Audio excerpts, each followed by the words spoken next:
Dan, as soon as I was contacted by your people, on this topic, I mean, it's one that not only do Randy and I talk about it on the show, talk about this issue of kids and wellness and what's happening in the culture, but we're living it. We've got kids ourselves, and we've got, especially kind of our muse right now is middle school boys. Wow. He's 14, right? Well, so my oldest, excuse me, just started high school. So Yeah. we've Wow. been in, and I have one in middle school. We are in the middle of basketball season. Yeah. We're in it. Yeah. Well, and Yeah. I've got 15 and 16-year-old boys as well. And dealing with this active lifestyle, athlete or not athlete, which I know Yeah. you talk about. And ultimately, everybody's sitting there going, okay, if I hear this message, how do I inspire my kids? So I'm eager to get into that, but I appreciate what you've done just to really say, look, this is what's happening. I mean, right now in this culture, I'll put this to you. This is a question that I got given to me last night. I thought, that's a great question for guests. Is right now, as you're looking at this, what most worries you?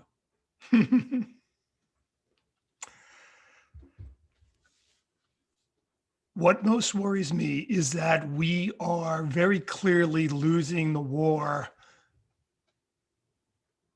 against, the two-dimensional entertainment and the ultra processed foods. And these kids are not happy. And I think that that's the saddest part, is that if these kids were happy, if they were like, you had nothing when you were growing up. We have these great, eye boxes and computers and all this stuff, and we're just having the ball, but they're not having a ball. They're anxious. They're depressed. It's so sad to me. Because they're so disconnected from Mother Nature and from the world. Wait, and what is the terminology that we talk about? Is it deaths of despair? Is that the Yeah. label The now? diseases of Diseases despair. of despair. Right. Diseases. Yeah. Right. Yeah. And Go ahead. I'm sorry, when I make the statement that this generation will have a shorter lifespan than the last, part of that is the diabetes and the high blood pressure that the kids have now, but also a big part of that, as you know, is the diseases of despair. And our world is yeah, we're not happy because we've forgotten about our primitive brain, and whether we like it or not, we are not different than 200,000 years ago. And on a talk I gave the other night, I have a picture of that Geico caveman, on the talk. But we really still are the Geico caveman, but we're not recognizing that. And when we have road rage, or when we try to leave the lights on all night and not sleep and mess with our circadian rhythms, we're basically saying that no, we don't need you anymore, primitive brain. But that's where all the depression, and that's where all the obesity, and that's where so much of the stuff stems from, in my opinion. I just have to comment on the road rage in my house. I think our kids, it's not road rage, but holy cow, is their Xbox rage. Yeah, there Right. you go. Yeah. You talked about play. And again, this is a topic we come into so much. We just haven't done the focus on it that you have. But as kids, looking back to my childhood and the lifestyle that we had, I mean, there were 3 stations and PBS, not much going on. And after school, school was PE, it was recess. And for my recess, man, we were just running like mad.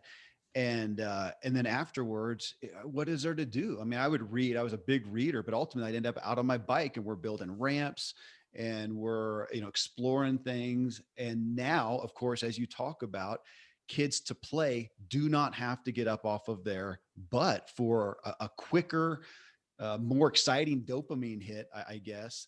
They don't have to. And so we're stuck as parents, and that's what's on my heart so much, as how do we manufacture this? We've got to get them off and say, no, put down that thing that's so fun and go out and inspire. And even with my kids who get it, I mean, my kids truly get it. They understand health and wellness. I don't have to, they understand, but it's still the lure.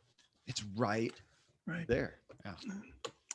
So, and I know that the two of you have spoken about this, but the big thing for me is this concept of physical identity, and that's a phrase that I came up with. but we are born with a physical identity. And that's why you don't need 2-year-olds. You don't need to tell 2-year-olds to play. You don't need to tell them to dig into the dirt and pull out the worms and put them in their mouths. You don't need to tell them. 2-year-olds are not going to go in front of a screen if they have a choice of Mother Nature. Mother Nature will win every time. But then what happens is, as they get older, particularly as they start getting school age, you've got to be able to sit down for a certain amount of time and this and that. And then we start training them. And we start training them to get in front of televisions. One of the things I remember from 20 or 25 years ago, this family that used to babysit my dog, I'd go over there and the mother said, watch what's going on here. And it was a show called Blue's Clues. I don't know if that's still around. Yeah, my kids saw it. Yeah.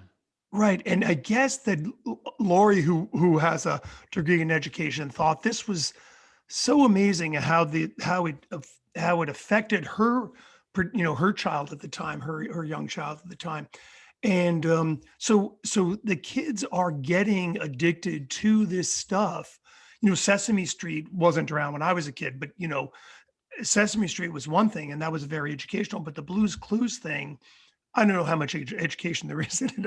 I didn't watch more than a few minutes. But the bottom line is that they learned how to addict our children. I use that word very purposefully. They addict our children, and Facebook obviously is an addiction, and Call of Duty is an addiction, and all these things, and they're incredibly good at it. And again, I talk about it a lot, but in my heart of hearts, I don't really understand it because I haven't been addicted to it, And most of our generation, sorry to pull you guys up with me, but if you're 50 or 40 or better, you haven't been affected by this stuff, but these kids are, and it's horrifying. Hey, Dan, just for our information, how old are you? I'm 64. 64, Okay. 50, and 52. So yeah, we're closer to you than we are to our kids. Right. Yeah. You talk about, I appreciated you talking about physical identity, because I've talked about, again, going to my 2 middle school boys, that one, he likes the athletic aspect of that. He kind of wants that piece of his identity to be attached to that. My other one doesn't at all. He could care less. He would rather just read. Again, he understands the benefit of movement and exercise and whatnot. But we've talked about that, about the way you talk about it in the book. You've got the nerds and the jocks, right? And you automatically attach to one of those. As kids, we were both on the jock side for the most part, doing sports. More jockey than nerdy. Yeah, me too. Yeah. But I mean, we talked about it even with adults these days. I mean, how many people associate with being an athlete? I mean, very few, less and less, every day. And so again, the physical identity, I like that term. We're going to continue talking about that long after this interview. What a great piece to put towards people is, what is your physical identity? Because I assume that it's just a bigger and bigger void these days. Is that what you're saying? That there's not one really?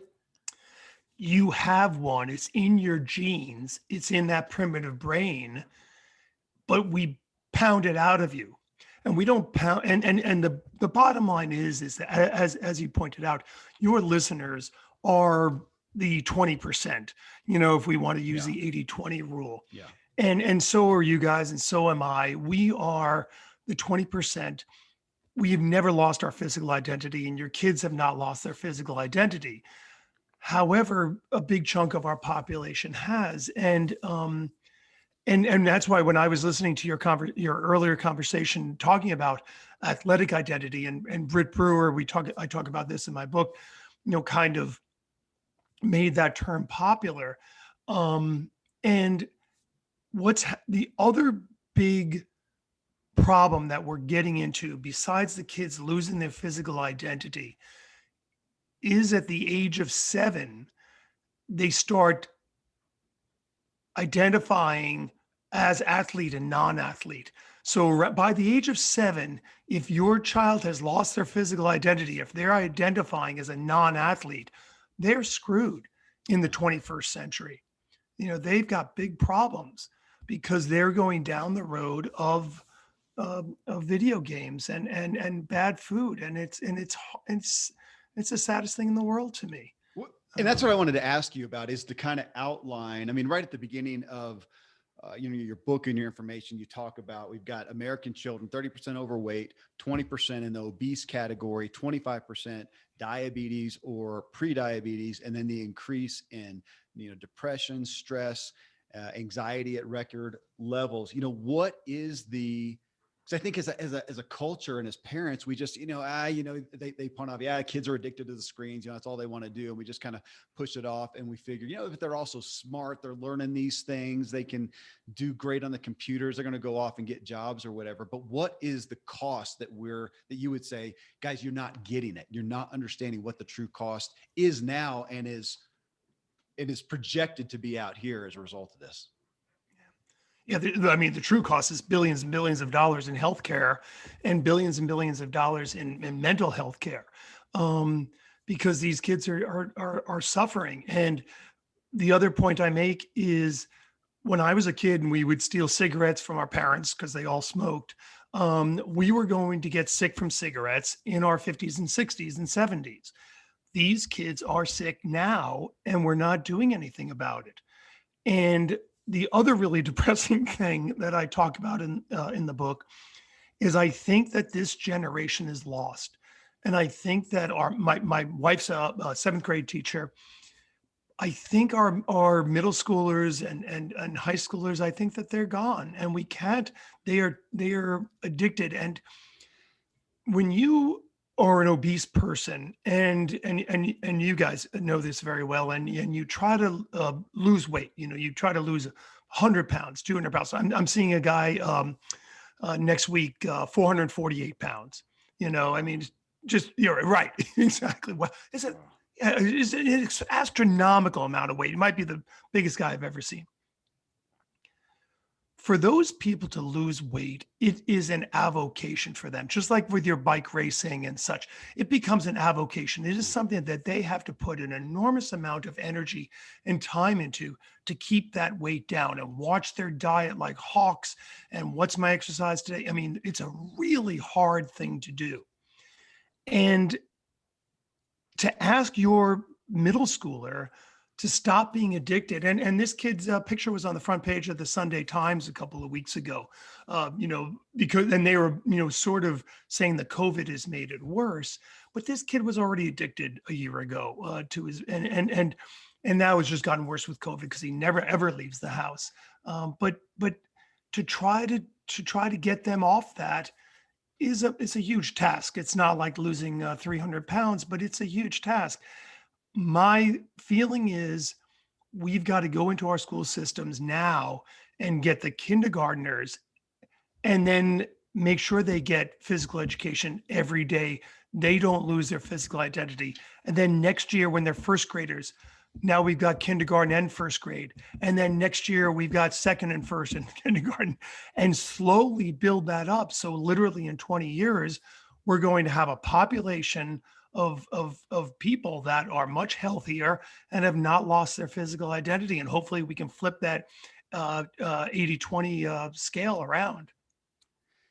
Is your focus, a couple of weeks ago, I had Robert Koch on the show, one of our top 20 wealthiest people on the planet. And he's talking about really looking at institutions for change, the power of institutions, which, man, I get it. We talk so often about the blue zones, Dan Buettner's blue zones. And one of the best things for your health is to be in an environment of health.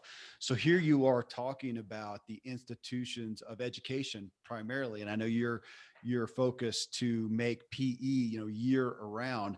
So I understand that. And my balance, or not my balance, I guess, but the question then is, obviously over here on the parental side, I mean, there's your two areas. I mean, can we, how much of a change can we make on the institutional side, or can we make with the kids from the institutional side if it's not being advocated over here from the parents?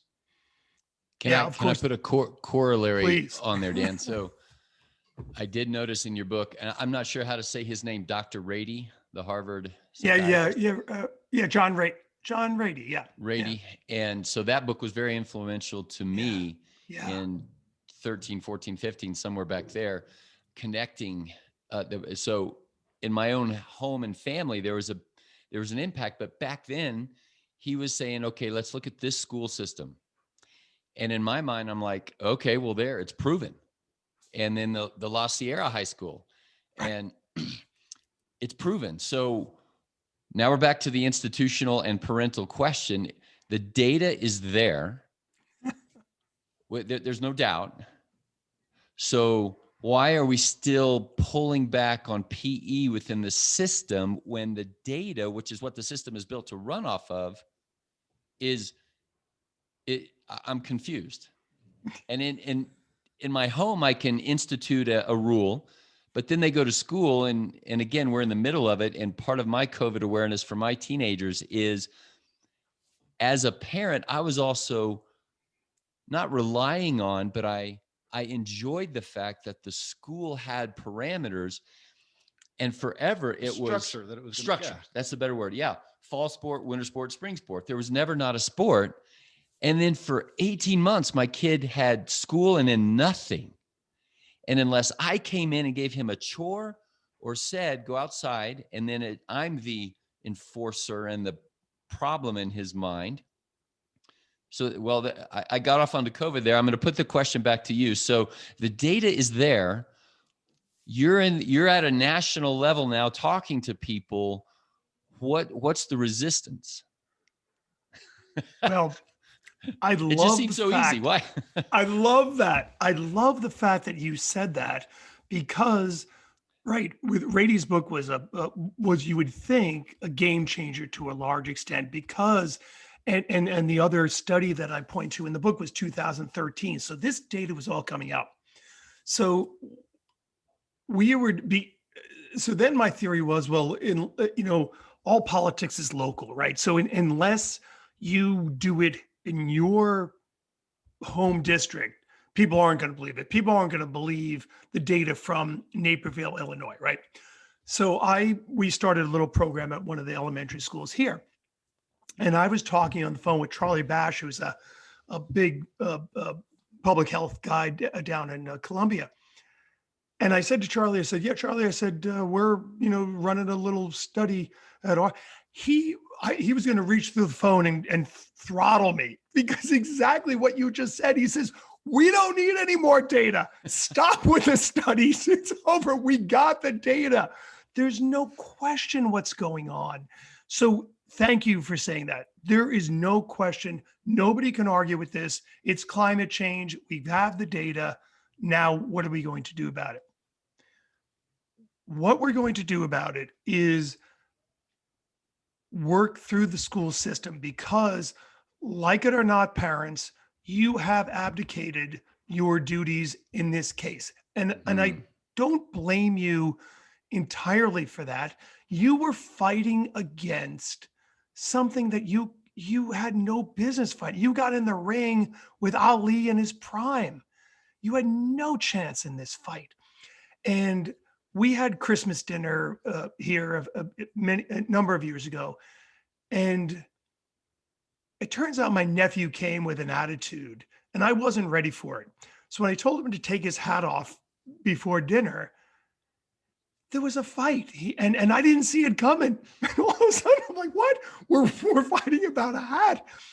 And parents did not see this coming, because they didn't live it. They had no idea about how addictive Call of Duty is. They had some idea about how addictive McDonald's is, but they're only getting more addictive. And so they didn't see it coming. So the bottom line is that the parents have abdicated their duty here, and somebody's got to take it up. And that's where the school comes in. So for at least 180 days, we can get that child's heart rate up, we can get that child moving, and hopefully we can hold on to that child's physical identity. And then on the weekends and in summer times, the child will say, we used to have a lot of fun running around playing in gym class. Maybe we should do that here.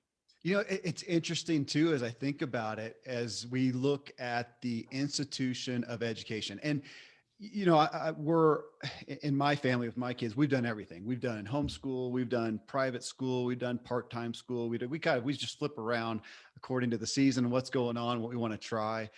But yeah, you're right. If we have our kids in school, and I'm thinking, because right now we both do, I've got 3 of mine at least in, right now they're going 5 days a week now.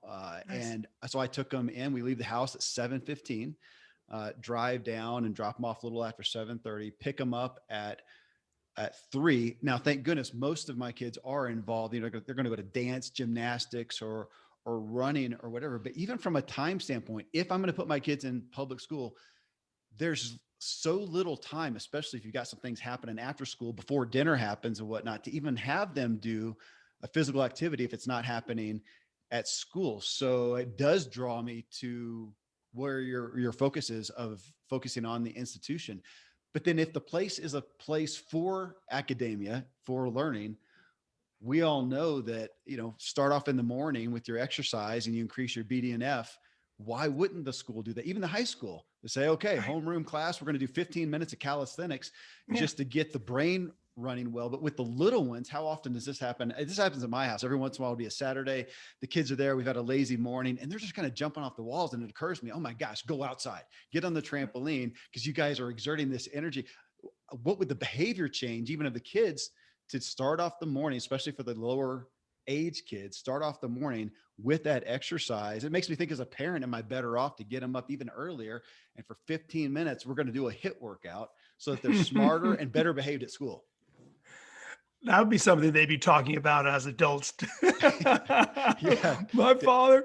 But you're absolutely right. And we know academics and the big mantra I put in the book, there is no STEM without fitness. And the reason that after No Child Left Behind in 2002 was instituted, and they took 50% of the time away from PE and they put it into English and math. The reason English and math scores did not improve is the kids are not fit enough to learn.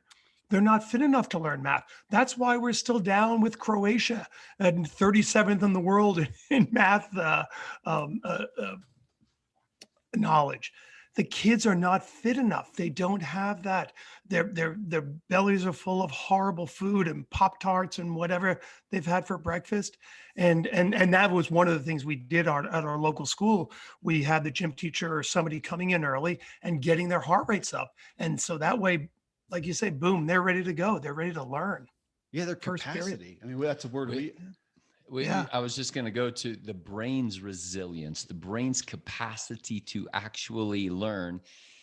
And, facetiously, I tell my son too, who I think has retained his physical fitness identity. And we're seeking the balance with I love the 2-dimensional entertainment. And I'll say, I bet you'd be a better gamer after you go exercise.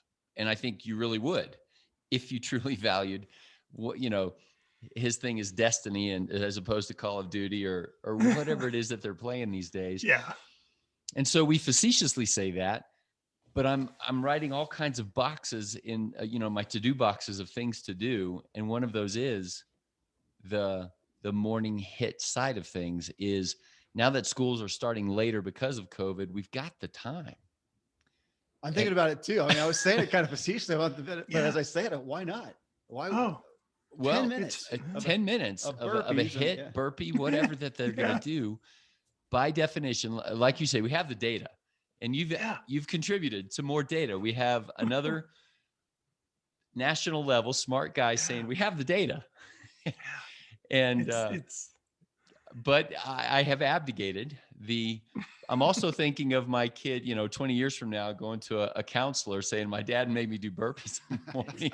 And what's the consequence? That's right. But it would be great just thinking about it. And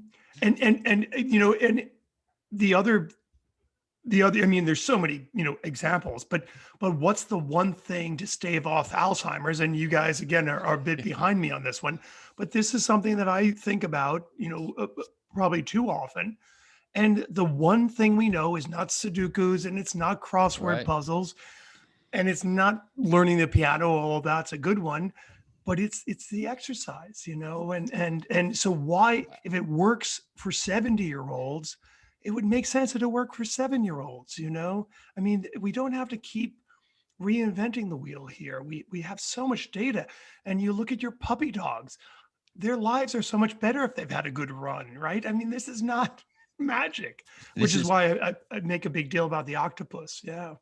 so Dan, I'm I'm I'm just redoing another to-do box saying, okay, what you said about smoking, like we all grew up with, oh my gosh, if you smoke when you're 50, you're going to get cancer.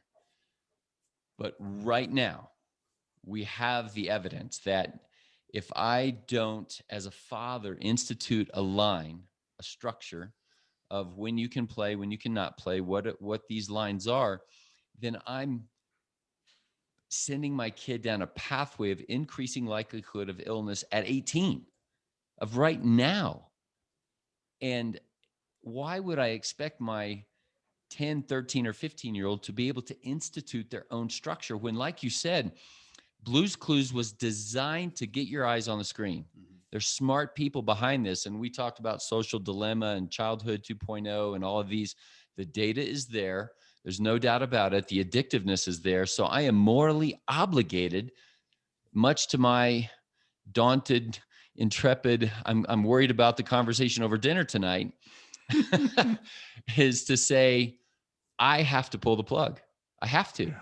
Yeah. And the consequences of my kids wrestling through that, and maybe they have to go to a counselor later on, but that's about a 1% chance versus a much higher percent chance that if I don't do that, some other odd consequence is going to be there. Well, thank you, Dan, for ruining my dinner tonight. I'm just going to blame you and say, And by the way, you also, you guys have been proponents for this, for the whole food thing. So at least I'm expecting your dinner to be somewhat healthy for these kids. But Yeah.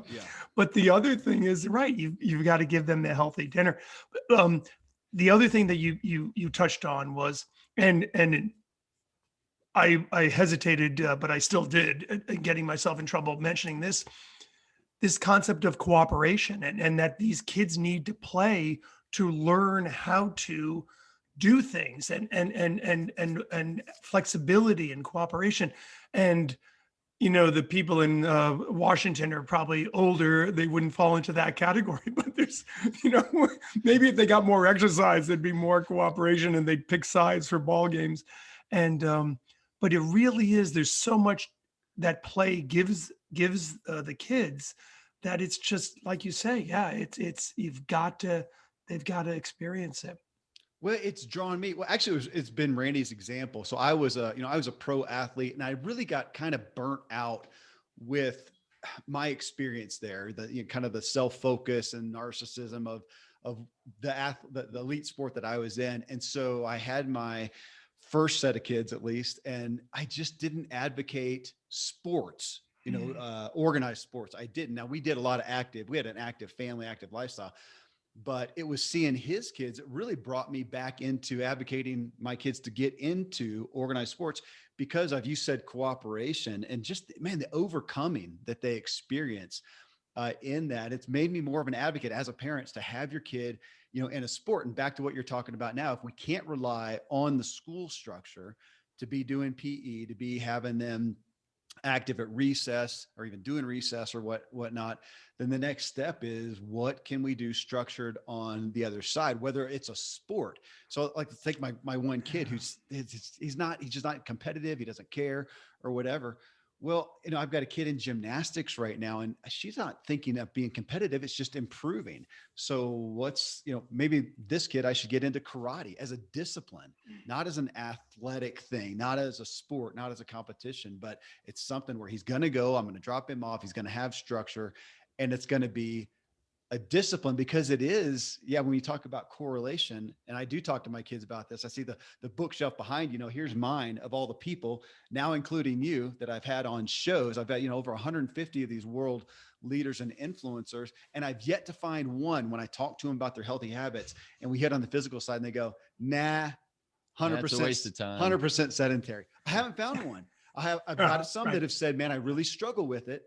And most of them, I've had a couple who said, I still hate it, but I have a personal trainer because I know what it does for my brain. And my kids get that. But we as a culture, again, we've lost it. It's like the lost art of physical movement. Yeah.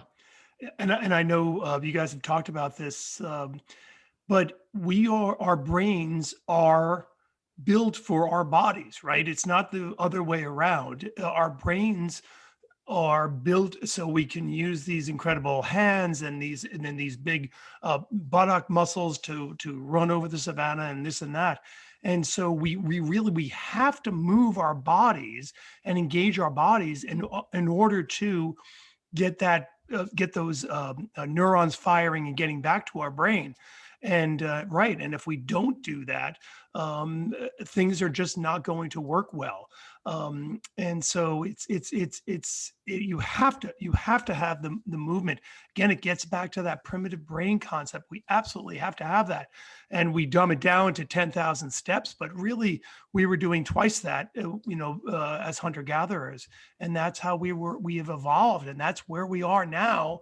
And we have to use our bodies to keep the brain going, for sure. So as we so often say, not unfortunately, but actually fortunately, it boils down to, and for me on the medical side of things, a theme that I would say in functional medicine, and especially the way we do it, is your life, meaning what you do, what you eat, how you move. Your life is your main medicine. Exercise, movement is a prime, not basic, not simple, not old, not whatever. No. Prime medicine for your brain, for your heart, for your liver, for your kidney. And if you don't do it, then your lack of exercise is your main poison. It is your main toxin, your main deficiency, just like sleep, just like fasting, moments of not eating, just like relationships, cooperation with other people. If you're in a toxic relationship, it is your prime toxin. And, nowadays we have this $5+ trillion medical system that people want to rely on to give them then their happiness, their fulfillment and sense of purpose and meaning. And Kevin and I joke all the time where I invite people into a practice and invite them to eat nothing and go outside and move around. It's like, that's your best medicine.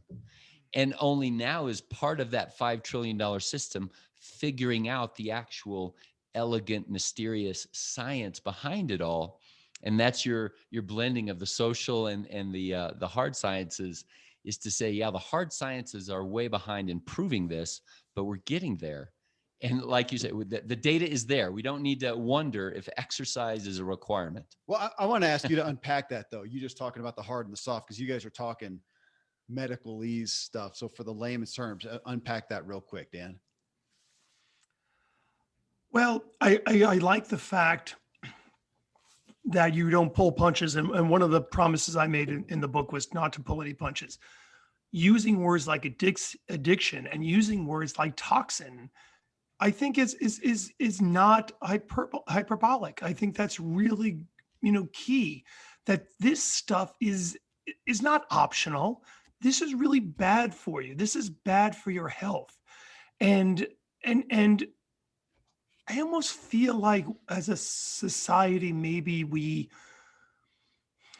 want to make everything okay, and we want to, your choices are fine and this and that. And we've been talking, I've gotten involved with this other fellow who's big on the nutrition side of things. And we talked to this one group who run these private schools, and they were talking about, they use the word choice. And I said, I don't know if we can give choice to teenagers because they're polluted, they're addicted, and there are just some things that where it is more black and white than we want to say. And I think that we as a society want to be gray all the time, and everybody's opinion is okay, and this is all okay. And it's not, because we are, again, these piles of protoplasm. So with the sports psych component, I call myself a physical sports psychologist. It has to start with the body. And I had somebody ask me on a podcast. It was more of a sports psych thing. And, well, what's your one thing that you would say for the sports psych aspect of competitions and stuff? I said they should get stronger. They should get fitter, because the fitter you are going into that competition, that's your psych. That's where you're going to feel better about it. And so, yeah, I love the stuff that you guys talk about, because you don't try to parse it. I was going to say, when you're saying that we just talked about it the other day, where you're saying as you get older, there's more gray. And then we bounce around on that. And so back to the teenagers, I have a 15-year-old, and I said, let me just tell you, this is black and white. If you don't do the work ahead of time to get your driver's license on time, which used to be, when we were kids, on day one of being 16, I was ready to go. Oh my gosh, yeah. And these kids these days, he's not getting ready. I'm saying this is going to be black and white. In this town, we live in a small town, you will walk. Yeah. As long as because now we're a month after your time, you're going to be walking for a month. And if you want to drive the car prior to 16, it's black and white. No, right? Like we tell our teenagers, you can't drive. They might identify as 16 years old in a day, but it doesn't matter. You can't drive. There's a black and whiteness here. And that's where I think I agree. We're so worried about offending, and we have such a problem with overweightness that we talked before about in the Target stores. I was shopping, and the pictures on the wall, granted, I don't think we need to have anorexic, irrationally looking people, like everybody has to be this beautiful or whatever that is. But then we make it okay to be morbidly obese. And it's not. We're not being fair to these kids who can't make the decision, or to even people. Yeah, absolutely. The word obesity, and people are even afraid to talk about it with the COVID. And guys, this is not just look at the people under the age of 60 who've been dying of COVID. They're all obese, and it's heartbreaking, and it doesn't make you a bad person.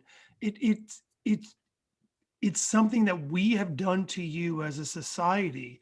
So many of these younger people, we've allowed you to be obese. That is not your natural state. Go back just, two or three generations. In my class, I remember we had a kid who was obese, and this poor boy, now looking back on it, I feel so bad. He was the fat kid in the school, and it's heartbreaking now. But now, he wouldn't be just a fat kid. There'd be dozens of him, and it's health, and it's happiness, and it's not that I care what you look like. That has nothing to do with it. I care what your heart is doing to push the blood through that, and I care what your brain is doing with the chemicals that you've got that are making you unhappy. It's just not. And we are the adults in the room. We have to make sure the kids are healthy. The sixth grade, we should be graduating from high school with a sixth grade reading level of fitness. That means you should be able to do some push-ups. You should be able to hold a plank for at least 2 minutes. You should be able to do some sit-ups and maybe one pull-up. Because I can't do much. Yeah. Can we have a requirement for the valedictorian, and along with the 4.0, you also must be able to do, these things. Exactly. You guys both talked a second ago, somewhat on what got me thinking about is just the self-regulation, the self-governing that we expect the kids to do. And yet we as adults don't have a good record of doing that, especially with health and wellness. And you talked about healthy food. So, I don't have a bowl of I don't buy M&Ms and put them out because I'll eat them. And so would my kids. Why would they not? So the only way that I keep them from eating the junk is I don't buy it and I don't put it in the pantry. That's how I've done it. So we're back to you, black and white, clear boundary. and yet the M&Ms of the screen are all around, and it's really hard not to. Yeah, it's talking about COVID. So my kids all have iPads or whatever the Mac. What do the high school kids have? They've got some the Chromebook or something like that. Chromebooks, And they're yeah. giving it to them by the school. So again, unless I'm going to take them out and homeschool them without a screen, they by proxy are given a screen. Yeah. So now it feels harder for me to regulate that. So we've got to come up with other ways to do that. But man, that is a fight when it is something I can keep the M&Ms away. I can't keep the screen away. So we have to put boundaries and restrictions that people don't want to do. We don't want the conflict. We don't want that's such a social, I mean, you're a pariah if you're not, on there. That's a hard, but then again, we're looking at if we want them to be, so I'm thinking about Learning RX. You familiar with Learning RX? It's a franchise around the country where people are generally going to take their kids if there's a learning disability or they're looking for high achievement. Either way, they're kind of a both sides there. Well, my wife works for them, and they're looking at all the brain training, cognitive training, all these things to do. And I'm thinking, as we're doing this, do they even talk about, let's talk about what you're feeding your kid? Because if if the kid just showed up here for his lesson on, as you said, Pop-Tarts and whatever, and hasn't moved for 24 hours, we're already at deficit. We're blind. We're running blind, which is, again, that's your point there. And how do we though instill that in the structure of schools, which that's what you're lobbying for right now? Yeah, absolutely. I mean, when I was a kid, this all started with my generation and Swanson TV dinners and McDonald's. And I remember they opened the McDonald's, 10 miles from where I grew up. And I remember going there, and it was a big deal, to go to a McDonald's. And it was crack. It was the greatest, McDonald's milkshakes and hamburgers and French fries. And it really is. And then it started, but now here we are, 60 years, 50 years later. The schools have the power, if we give it to them, to make these changes, but the principals and the superintendents and stuff are fighting the time concept.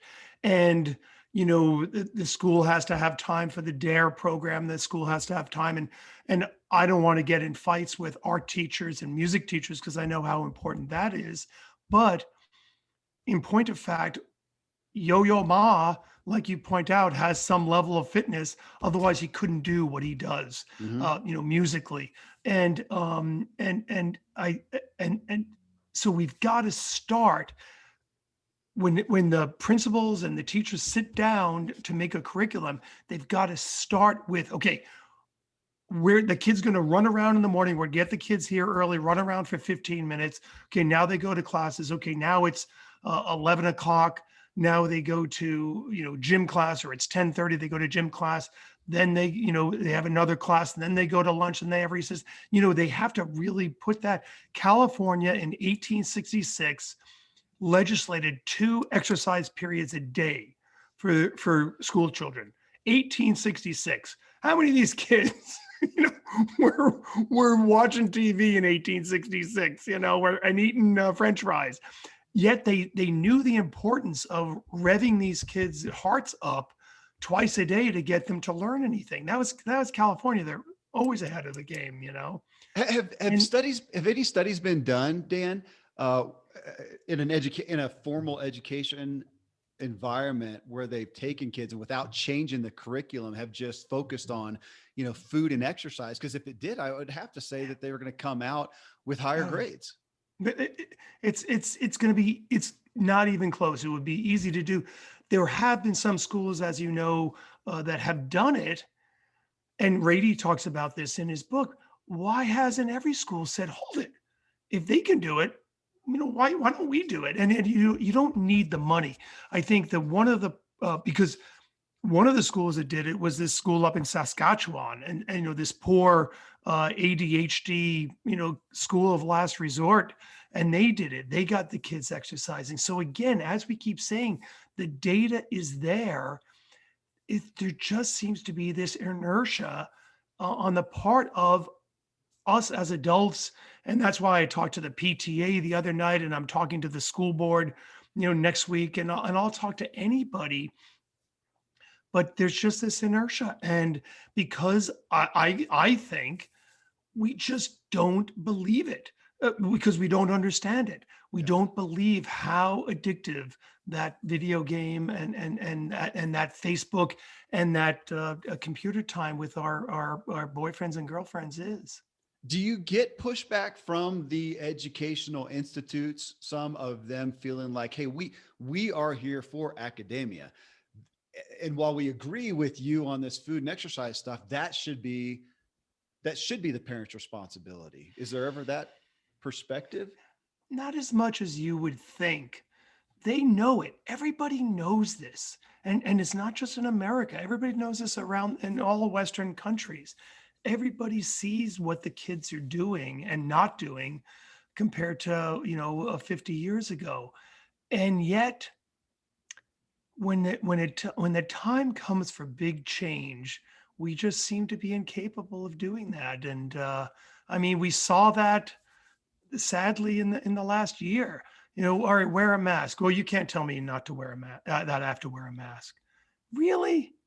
You got to wear a mask.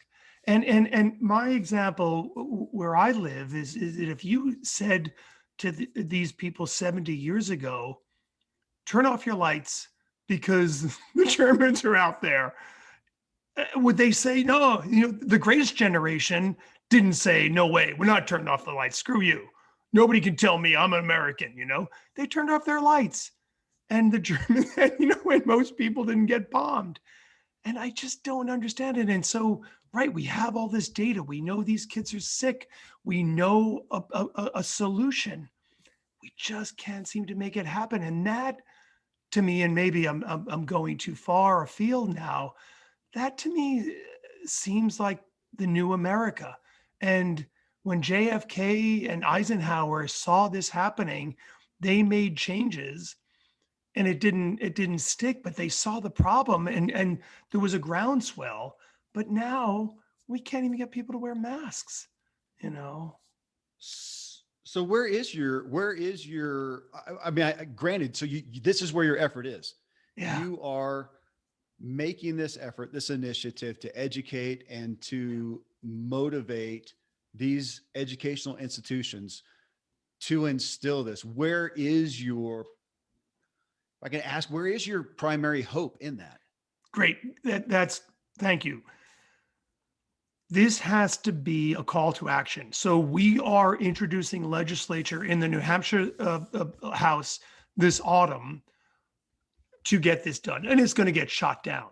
But that's why I'm also talking to the PTAs and the school boards. And so if we can hit it from both sides, if we can do a grassroots campaign and start getting some legislation in there, that I think is our hope. I mean, Michelle Obama tried to make a big push for the food, and she got shot down. And what's going on in our schools now? Well, Sodexo is back there, but Sodexo is not evil. If you told Sodexo, we have to have good food in our schools, Sodexo would do it, because they're the customer, and they're going to do what they're told.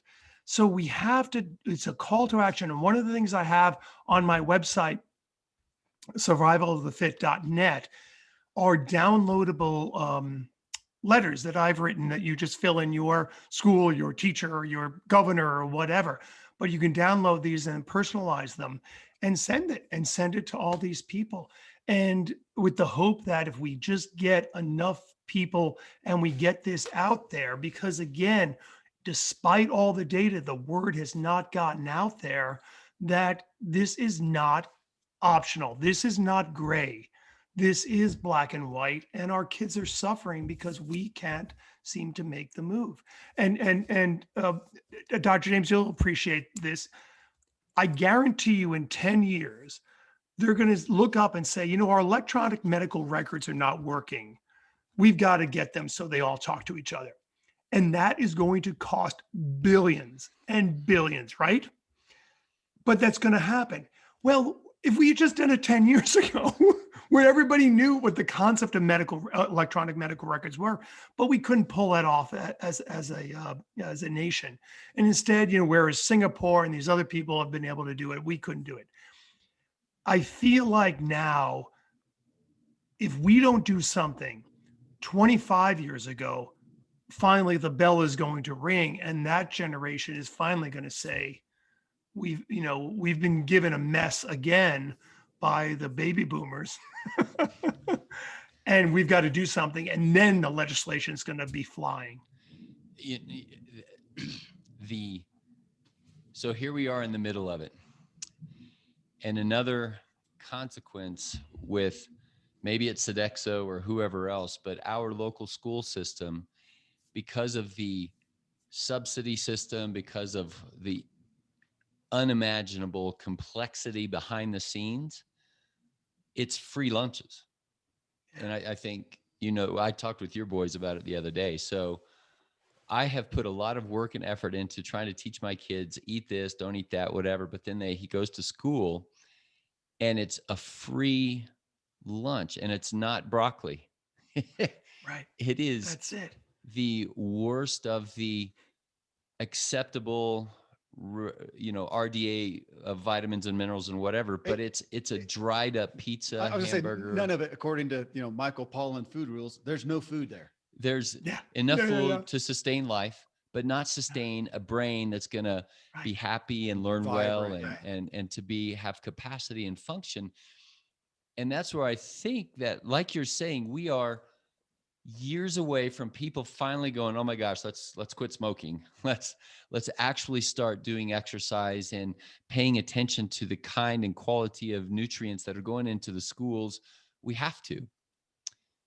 And so here we are in your action items. The call to action is to the parents, to the schools, to the people, and the grassroots pieces and all of that. It just, honestly, it feels insoluble. So I'm going to put it back to you and say, okay, are there blue zones within the public school area? Where can I look to for some encouragement? Yeah. And that's an excellent analogy. And on one of a webinar that I was giving for the book, I had a woman say that. She says, our town should be a blue zone, and I'm like, oh my God, talk about upping the ante. I just want to get these kids to go into PE every day, and you want to make a blue zone. But make a blue zone. Yeah. Right. But it's that attitude. And where you find that attitude is in the blue zones, but you also find it in the private schools. So if you go 6 miles from here over to Holderness School, and you go up 100 miles to Burke Mountain Academy, those are blue zones. Those kids are getting the exercise, they're getting good food, and they're getting academia, and everybody on the campus is part of it. Everybody on campus is part of establishing that blue zone, if you will. And why can't we have that in our public schools?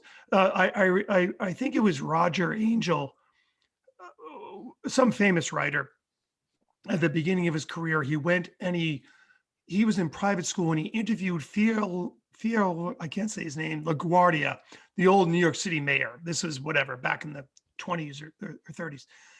And he was interviewing him, and LaGuardia was bragging about the New York City public schools. And he's like, nope, we have the best schools in the country, and our kids get it. And I'm thinking to myself, do the New York City mayors, and we're getting a new mayor here in Boston, can they say that? Do they have that blue zone? No, nobody has a better school than us. Nobody has you prove it. We have, great facilities. We have great teachers. We have, everybody is pulling in the direction of teaching our kids and getting our kids healthy. So I think you're absolutely right. The rich keep getting richer. Why should it just be the private schools who get to be in the blue zones? Why can't we get in the public schools? And LaGuardia did establish, it's insanely great, and all the bright Nobel Prize winners, et cetera, that came out of, sorry, we were doing so good, that came out of the New York City public schools. Why can't we have that pride again? And how silly is it to feel like that? We can do that.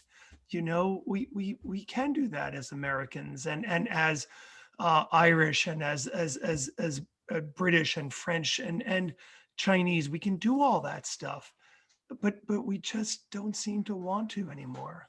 Well, so I'll ask then, from a tangible call to action to everybody listening to these, which the majority of the folks listening to this are going to be, aspiring people and mostly parents. So they've got kids or they're involved with kids, to say, what can they do on two fronts?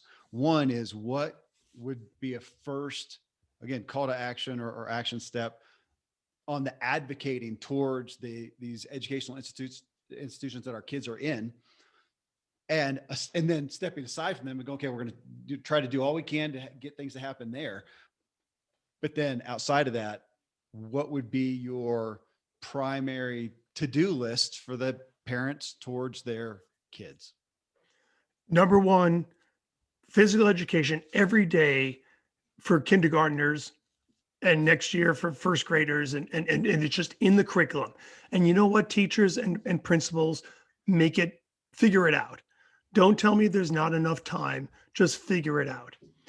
And not giving these kids access to the computers and the Chromebooks. And again, I know we're talking at a tough time right now, but hopefully, let's pretend it's 6 months from now. Get them away from the screens, and I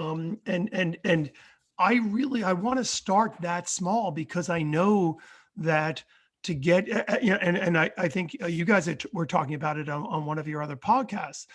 High schoolers are not getting any PE, and so let's forget about that. It's not going to happen. So my call to action would be, in your school district, number one, start out with kindergarten and first grade and make sure they have PE, every kid, every day. And that is built in and is going to continue up through graduation. And number two, put the food service, put their feet to the fire and get decent food in there. And at least the kid's going to get 1 or 2 good meals a day. And number three, my aspirational wish, we are all in this together. The lunch ladies, the custodians, the coaches, we all are speaking with one voice. As you know, when you're running a clinic, if my assistant, my trainer, somebody opens their mouth, my words are going to come out. Or, whoever, and when I open my mouth, my professor's words come out and such. And this is how the game works, best practices and education. And so that has to be, and these people have to be valued. The lunch ladies and the custodians, their thoughts and their work has to be valued. But if we get that going, then we're going to have, it's a game changer. Then it's a revolution, which is what I talk about. On just the structure, I just want to put this out there that, again, we're talking about this, but we're living it. And I've got 3 kids at home, 8, 11, and 12 years old. And again, back to the M&M analogy, if it's out there, they're going to eat them. So we take we don't let the food be there. But with the screens, that it is now, my kids are used to it. So as I say this and parents are hearing it, it's going to be a bigger fight for some of them. But when I take away the screens, they don't waste much time. We may have a minute of, I'm kind of bored, but generally, and granted, I've got the benefit of having multiple. So they've got built-in friends right there, but they are immediately, this happened last week, all of a sudden they're gone. And for hours, I don't hear them. Go up and they're in one of the rooms doing a stuffed animal zoo or something like that. But they're all over the place. They're moving and crawling and jumping and bouncing and whatever, or they're outside on the trampoline, or they're playing Legos, or they're doing something away. But it takes me providing that structure, that management, because they're not going to self-regulate if I allow them to some point, especially with the younger ones. We've just got to take them away. Now, different than our teenage kids, where now it's an educating and I feel like inspiring with that balance of how much do we enforce. I mean, that is hard. I feel like that's still going to be, even with this message, a lot of people are going to end this show and then sit back and go, oh my gosh, what do I do? Well, you said it. It's you said this is an avocation. I mean, it is a life change to do it in this culture. I guess to some degree, I want to say, there are things to do, but I want to commiserate that, man. It is a battle. It is I don't even know. I don't know what to relate it to from our childhood. There's nothing so No. And I think I was going to actually go there, that this is unprecedented. We never had this level of, it is now so easy to not be active. And 100 years ago, you had to be active. Right. So it's not conspiratorial. I don't blame Facebook or Google. They are optimizing for people's attentions, and we're people. So attention gets diverted over here, and we don't have to go out into the fields all day long for our food. So now we are optimized for inactivity, and it is hard. And so we, as the parents in this case, we're morally obligated to at least engage and begin the process of defining for our kids the border, the structure. And every family's going to do that differently. And then I look over at the public side of things and I think, okay, that's a lot harder, because now it's electing your school board and all of that, but at least engage with our friends, our neighbors, and the conversation. So I'm already formulating one of your letters to our local PE, and we know her because my wife is a coach. We're coaching our kids. She's a coach of some other team, and I know she'll be on board. It's like, okay, what can we change for 2021? Yeah. Let's make a change and go. Yeah. Well, go to the website. The templates are there, and you can add to that. And, what can you say the website again? Well, I'll put it in the intro. Oh, okay. Yeah. Excellent. But it's And that's why I say I don't want to start trouble with all the 16-year-olds out there. That's why I want to start with the 4 and 5 and 6-year-olds, because they won't lose their physical identity, and that's it. We're fighting this with a positive. Yeah. The positive is Mother Nature and physical identity, and guess what? That's a tremendous weapon, and that's what we're fighting with. We're not telling that drug addict to just say no. That we know that doesn't work. But we're fighting it, and Mother Nature, is a pretty powerful ally in this. And for those of us who have the ability to use it, and live in a place where we can use it, you use it. But even places like Boston and Philadelphia and stuff, there are groups, and I'm in touch with a fellow who's doing something down in Boston with a group of kids, making sure they get Mother Nature into their system every week. So well, and to that, I'm even thinking about the reality, especially of in a big populated area, which the majority of Americans are in. They are in a populated area where if they are to take their kid and take away the screen and say, find something to do, if that kid walks outside, chances are they're not going to find another kid, which is sad, which brings me again to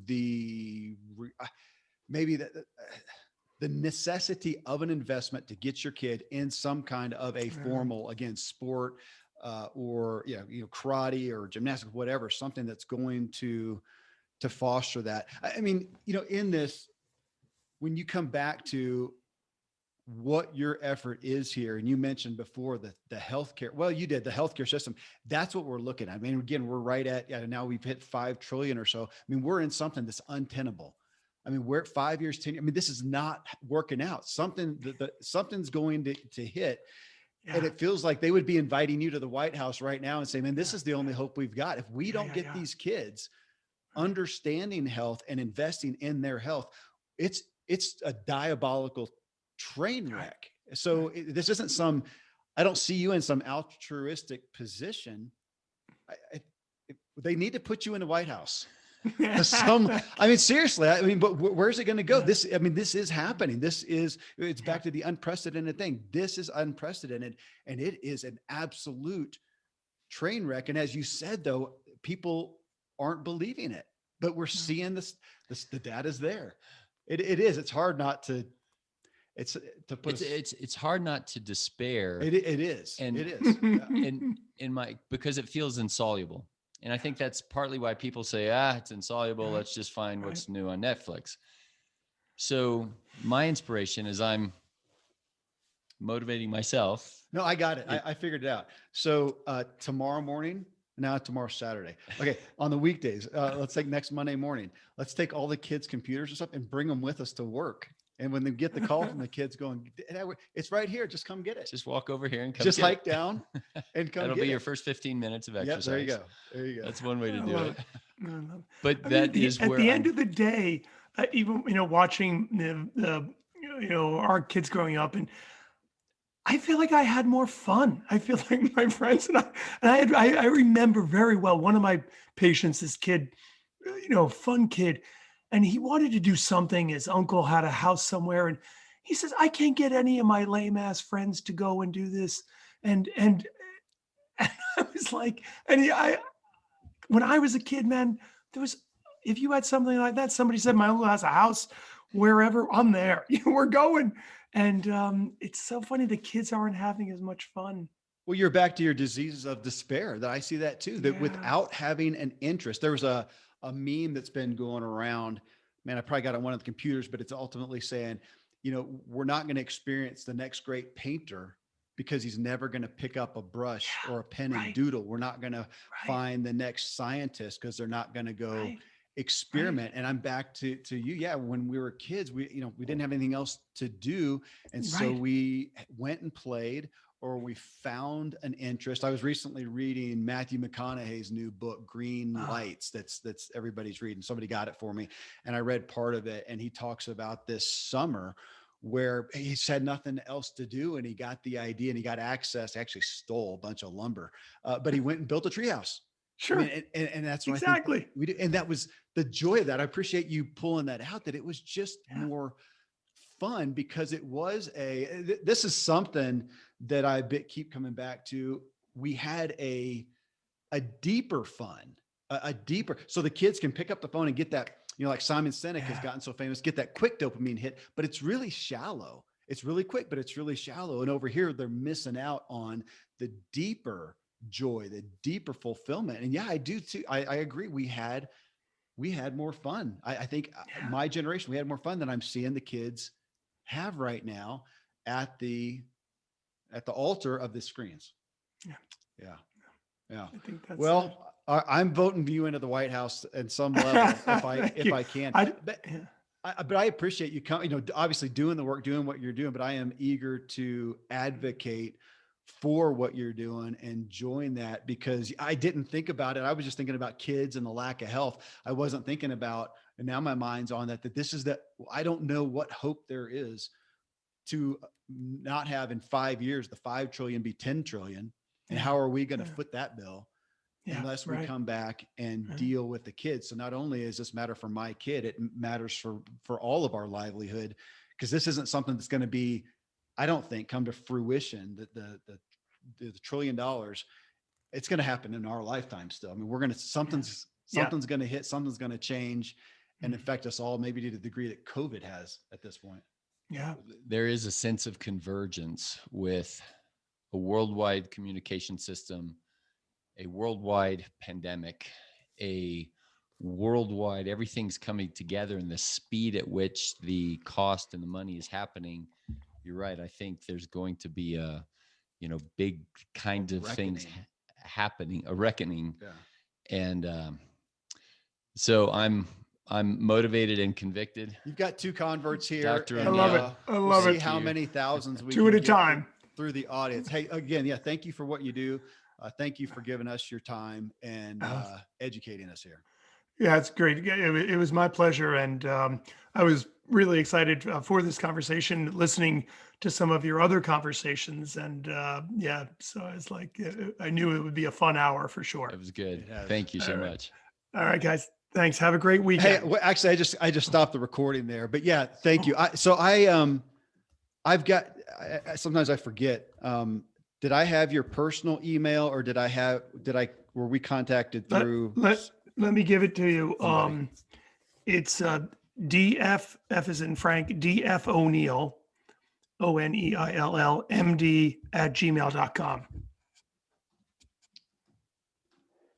And I actually don't, I'm not on the right computer to even, I don't have it up. Who was I? Are you working through an agency? Did I get a hold of Yeah, you through? Smith Publicity was doing our, Okay. she set this up. Oh, Um, yeah. Okay. Great. Yeah, and Great. I know them. All right. Um, All right, great. And so are you guys mediums? I'm going to send you a survival of the fit polo shirt here. I Oh, think yeah. Oh, sweet. Yeah. I'm a Hey, medium, but thank you. I did have a request. I read it was in your bio and stuff. I do have a request. Can I get a signed copy of your knee surgery book? oh God, yeah. I have Absolutely. a daughter who's just gone through her 3rd knee surgery. Oh God. Yeah. Yeah, that's a whole that's a whole another, rant of mine but, with the knee surgery. And that was a whole nother life for sure. Well, But I'll, if you'll send it, I'll review it. And if it, oh, that's great. maybe that's another show to Yeah. do, but I No, would love that's to great. gift her That's with that. great. Oh, we'd be honored with the Oh, shirt. great. But yeah, I wanted your contact info. Shoot me the best address, the best mailing address. 403 Okay. S as in South, but S Baldwin, Baldwin, Baldwin Street.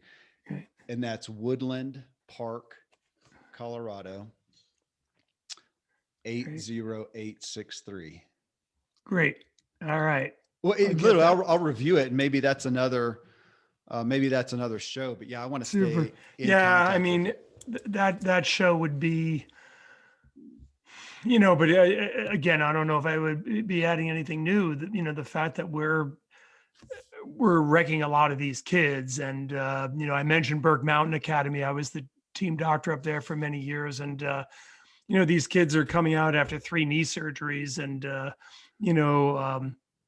I met Lindsey Vaughn when she was 16, but she's a different person now, and she's not going to be a happy person at the age of 50, but Lindsey Vaughn has millions of dollars. Whereas there's a lot of Lindsey Vaughns out there who don't have the millions of dollars, but have had multiple knee surgeries, and we're not doing much. But I said at a ski team, when I was working with the ski team, I said at a meeting, we need to slow things down. We need to give them wooden skis and slow them down. And, that went over really well. Yeah, I'm sure. Well, and I do. Yeah, I want to follow up with you because I do want to talk with my wife. She works with the head organization that runs Learning RX, Gibson Institute for Cognitive Research. And yeah, so the leaders there, we know them. And I've never thought about that. Here they are, people paying them to help kids with either learning disabilities, or they're paying them for high achievement learning. And if they're coming to the table wrecked nutritionally and with movement, is it something that they could instill, from a financial gain on their standpoint, to be an outlet? They got the resources and the access. So I'd be interested. I'll talk with them and possibly get you in touch there if there's some traction. Excellent. All right. Well, again, thank you so much. It was great fun. Thank you. All right. We'll be in touch with you. Pleasure meeting you. All right. Likewise.